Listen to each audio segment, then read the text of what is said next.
Another nationally ranked team will take on the Mountain Lions as Millersville comes into town at Anderson Field. Nick Cooper alongside Concord baseball head coach Drew Bailey. Coach, I want to start off with some pitching performances you had last weekend. Zach Powell goes in game one, gives you 6 very strong innings, gets 6 strikeouts, gets the win in game one. DeMario Faison gets the win in game 2. He didn't go as long as Zach, still had 6 strikeouts, had a lot of nasty stuff. Talk about their 2 performances and how you move forward, especially going into this weekend. Yeah, Zach, I've had Zach 4 years now, and I think Zach's a great example of just being able to pitch. In the times we're in right now in college baseball, you look at how inflated ERAs are and walks and hit by pitches, and we're all chasing velocity.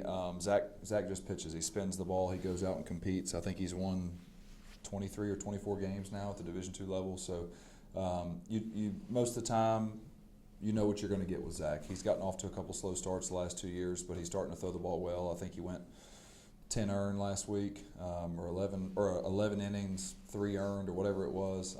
He did a good job. And Faison, 2 breaking balls for a strike. I mean, that's the key, right?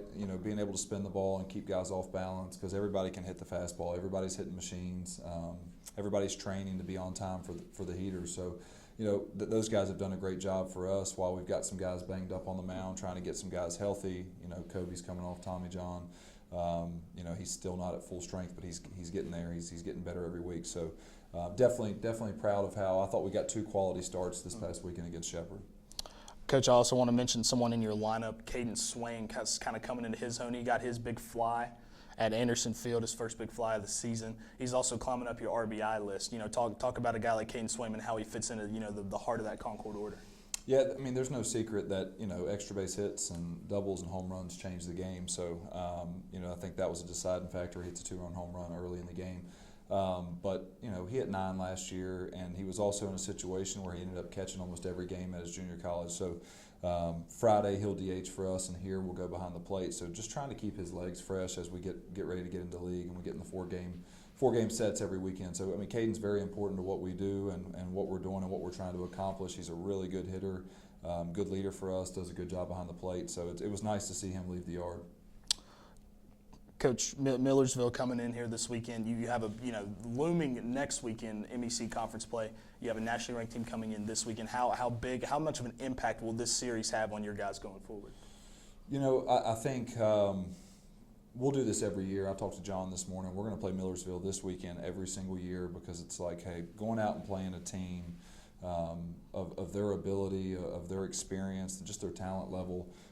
Then when you get into league, the hope is that it's like, hey, we've seen the best teams in the country. It's like we're not going to be intimidated or shell-shocked by seeing 92 or seeing, physical guys in the middle of the lineup. The MEC is a good league, and I think Millersville gets you ready to, Millersville is who we want to be, right? That's where we want to get our program. That's who we aspire to be. Obviously, we want to be Concord. We want to be ourselves, but they run the bags, they play defense, they hit when it matters, and they throw strikes. So playing a team like this, it's fun, right? It's fun. It's like, you can look at it 2 ways. It's like, okay, well, your record couldn't be great going into conference play. It's like, well, we're playing really good competition, and it's like, I'd rather lose some games. Obviously, we want to win, but I'd rather lose some games against top-tier talent and competition and get us ready for the league than go get a false sense of gratification against teams that we know don't prepare us for the league. So we're excited. We're really excited to be able to play them in a 3-game set at home.